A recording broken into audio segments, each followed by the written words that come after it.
કેમ છો મારા ગુજરાતી વાલા વિદ્યાર્થી મિત્રો? તમે બધા મજામાં જ છો? હું પણ મજામાં છું. તો આજે આપણે 27/9/2018નું કરંટ અફેર વિશેની માહિતી. તો મિત્રો, તમે અમારા ચેનલમાં પહેલી વખત આવ્યો તો નીચે લાલ કલરનું સબસ્ક્રાઇબનું બટન હશે. સબસ્ક્રાઇબ તો ફ્રી છે અને બાજુમાં નાનો તો બેલ હશે, તેના પર ક્લિક કરશે એટલે ડેઈલી મારા આના વિડીયોની માહિતી તમને એક નોટિફિકેશન બેલ દ્વારા મળતી રહેશે. તો જોઈએ આજના ટોપિક વિશેની માહિતી. આધાર કાર્ડ વિશે આપણે થોડીક માહિતી મેળવી કે 8 વર્ષ અગાઉ યુપીએસ સરકાર આધાર કાર્ડ લાવી હતી. 6 વર્ષ પૂર્વે એ જ તેને કોર્ટમાં પડકાર્યો હતો. આ આધાર કાર્ડનો કોણે પ્રથમ તેમણે કીધું હતું કે 2012માં સૌથી પહેલાં કર્ણાટક હાઈકોર્ટના નિવૃત્ત જજે પ્રાઇવસી અંગે આધાર વિરુદ્ધ અરજી દાખલ કરી હતી. ખાસ તેઓ કોણે કર્ણાટકના હાઈકોર્ટના નિવૃત્ત જજ પ્રાઇવસી અંગે આધાર વિરુદ્ધની અરજીઓ દાખલ કરી હતી.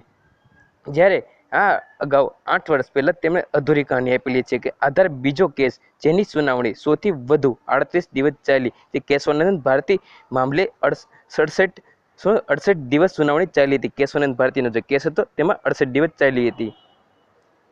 85 વર્ષના ઓલિવન સતત 24 કલાક દોડતા રહ્યા. આટલા સમયમાં સૌથી વધુ 124 કિમી રનિંગનો વર્લ્ડ રેકોર્ડ તેમણે બનાવ્યો છે.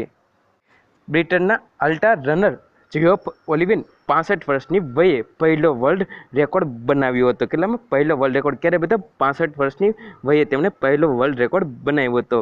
જે રેસના કલાક બાદ મેડલ સેરેમનીમાં શૂટ ટાઈમાં ઓલિવન વચ્ચે દેખાય છે. જે વચ્ચેનો ફોટો છે તમે જોઈ શકો છો. એશિયન ચેમ્પિયનશિપ હોકી મનપ્રીતને સુકાની તરીકે જાહેર કરેલો છે. કારણ એ રીતના સવાલ પૂછે કે એશિયન હોકી ટીમમાં કોને પુરુષમાં કોને કેપ્ટન તરીકે જાહેર કરેલો છે? તો મનપ્રીતને સુકાની તરીકે અને સતત બીજી ટ્રોફીમાં જીતવાની તેમની તક પણ આપેલી છે. ભારતના મેચો કઈ કઈ તારીખે તેમની મેચ છે તમે પણ જોઈ શકો અને બીજી બધી પણ માહિતી જે મનપ્રીત વિશે બધી માહિતી તમે જોઈ શકો છો. ઇકોનોમિક ફ્રીડમ ઇન્ડેક્સમાં ભારત 96મા ક્રમે, હોંગકોંગ સૌથી મોખરે. પ્રથમ ક્રમે કોણ છે? તો હોંગકોંગ. અને ભારત કેટલામાં ક્રમે છે ઇકોનોમિક ફ્રીડમ ઇન્ડેક્સમાં? તો 96મા ક્રમે છે. ચીન 108 અને બ્રાઝિલ 144 રેન્કિંગ સાથે ભારતની પણ પાછળ રહી ગયા છે. ઇન્ટરટેક્સમાં રહેલા ટોચના દેશોમાં રહેતા લોકોનું સરેરાશ આયુષ્ય 79.5 વર્ષ, જ્યારે બોર્ડરમાં આવેલા દેશોમાં રહેલા લોકોનું સરેરાશ આયુષ્યમાન કેટલું છે? આયુષ્ય 64.4%, 64.4% છે. આજનો ઇતિહાસ કોનો છે? કે વીર વિઠ્ઠલભાઈ પટેલ. જે કોનો છે? આજે મહાન સંવિધાન વિધક અને સ્વતંત્ર સેનાની શ્રીમાન વિઠ્ઠલભાઈ પટેલનો જન્મદિવસ છે. જે ખેડા જિલ્લાના કરમચંદ ગામે જન્મેલા વિઠ્ઠલભાઈ તેનો બચપનનો અને યુવાનીમાં ઘણી રમૂજી વૃત્તિઓ તેમણે કરેલી છે. આજે તેમનો જન્મદિવસ છે. કઈ તારીખ છે? આજે 27/9/1873માં તેમનો જન્મ અને મૃત્યુ ક્યારે થયું છે? 1933માં તેમનું મૃત્યુ થયું હતું. બીજા કરંટ અફેરના મહત્વના સવાલ જે હું તને બોલું છું, તમારે ખાલી વાંચવા જોવાનું છે, સાંભળવાનું છે તમારે. એ સવાલ કે કરંટ અફેરના જે સ્પોર્ટમાં સવાલ છે તે કે આ 2018ના રાષ્ટ્રીય ખેલ પુરસ્કાર મેળવનારના નામ શું છે, કઈ કઈ માહિતી આપેલી છે તેમાં. આ પુરસ્કારમાં રાજીવ ગાંધી ખેલ રત્ન પુરસ્કાર, Arjuna award, Dhyan Chand award, Maulana Abdul Kalam award trophy અને રાષ્ટ્રીય ખેલ પ્રોત્સાહન પુરસ્કારનો તમને સમાવેશ થાય છે. રાજીવ ગાંધી ખેલ રત્ન એવોર્ડ તે રમતના ક્ષેત્રે અપાતો સર્વોચ્ચ એવોર્ડ છે.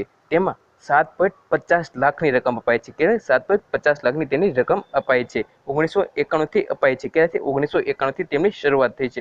પ્રથમ રાજીવ ગાંધી ખેલ રત્ન પુરસ્કાર વિશ્વનાથ આનંદને 1991માં મળેલો છે. 2018માં કોને આપવામાં આવેલો છે?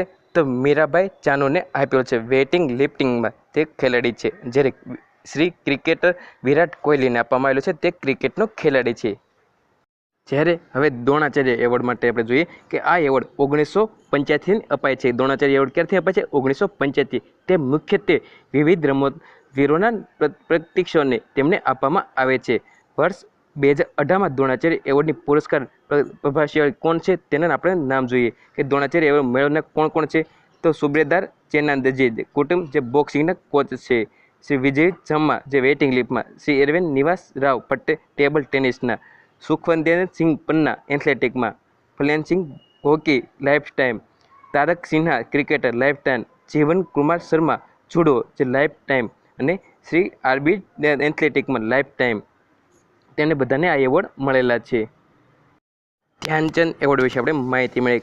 તે વર્ષ 2002થી આપવામાં આવે છે. ક્યારથી આપે છે? 2002થી તેમને આપવામાં આવે છે. તેમાં 5 લાખની રકમ આપવામાં આવે છે. આ એવોર્ડ કોઈપણ રમતના લાઈફ ટાઈમ એચિવમેન્ટ માટે અપાય છે.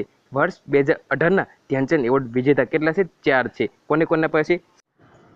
શ્રી સત્યદેવ પ્રસાદ તીરંદાજીમાં તેને, શ્રી ભરતકુમાર છેત્રી હોકીમાં, શ્રી બોમ્બી અલોયમીન એથ્લેટિકમાં અને શ્રી ચોંગલ દાઉ દત્તાત્રેય જે કુસ્તીમાં તેમને આપવામાં આવેલા છે. અર્જુન એવોર્ડ કોને આપવામાં આવેલો છે? જે બીજા નંબરનો સ્પોર્ટ એવોર્ડ છે. તેમાં 5 લાખની રકમ આપવામાં આવે છે. 1961થી આ એવોર્ડ આપવામાં આવે છે. સતત 4 વર્ષ સુધી સારા પ્રદર્શન બદલ આ એવોર્ડ આપવામાં આવે છે. 2018માં ના અર્જુન એવોર્ડ વિજેતા કોણ છે? તો વિજેતાઓને બહુ બધા કેટલા વિજેતા? 2018માં 20 જણાને અર્જુન એવોર્ડ આપવામાં આવેલો છે. તો મિત્રો, તમને અમારો વિડીયો કેવો લાગ્યો? ગમ્યો હોય તો લાઈક કરો, શેર કરો અને અમારા ચેનલને સબસ્ક્રાઈબ કરો. ખુશ રહો મિત્રો. આજુબાજુ સાફ સફાઈ રાખવી. સ્વચ્છ ભારત. જય હિન્દ. વંદે માતરમ.